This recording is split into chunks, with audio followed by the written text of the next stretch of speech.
So, may kikwento daw sa inyo si Marlon. Okay. Po kayo. Hindi ko kwento kasi ako tayo. Maganda yung kwento yan, ha? Maganda yung Happy birthday po tayo, 8 years na po kayo, no? Ang dami siguro tawag ng inumang naharap, no? Oo. Balita ko, di siyempre sa tagal ng pakipag naman, alam niyo na kung anong meaning nito San Miguel Bill Pelpisil. Ito, Opo. yung meaning nito. Opo, alam niyo rin po meaning yan eh. Dahil sa tagal niyo rin po manginginom. Meron akong version po niyan, pero Sige, yung version mo. Opo. Kasi ang alam ko dito sa San Miguel na yan, sa amin na yun, may isang gamol. Umuwi, itong lasing. Parang adik, gulugo-lugo ito. Pati, ikaw lasing. Sa ermita, ito yung nagwawala. Yung version, alam kong meaning niya eh. Alam mong version. Ito.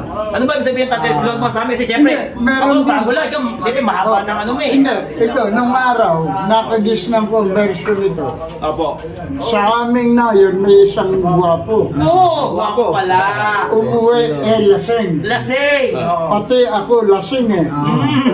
Pati ikaw lasing, sumuka natulog. Meron bang mas bago? Mali pala sa akin. Meron bang mas bago? Ayan, yung version. Meron bang mas bago? Binago na. Bagong version. Kakadala lang. Panahon ni Kuan ito, panahon pa ni senior. Opo. President Marcos Senior. Matagal na po yun. Hindi si BBM yan. Si Senior. Ito, Opo. sa airport noon, may isang gunman umano luko. Patay Aquino, laglag eroplano. Pati Imelda, lusot sana, nabuko.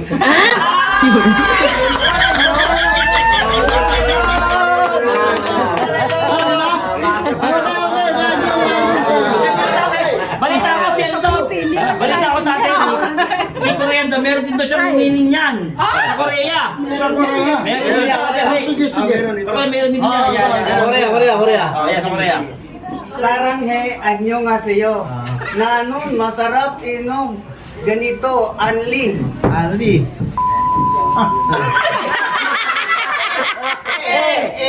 Kasing na ako.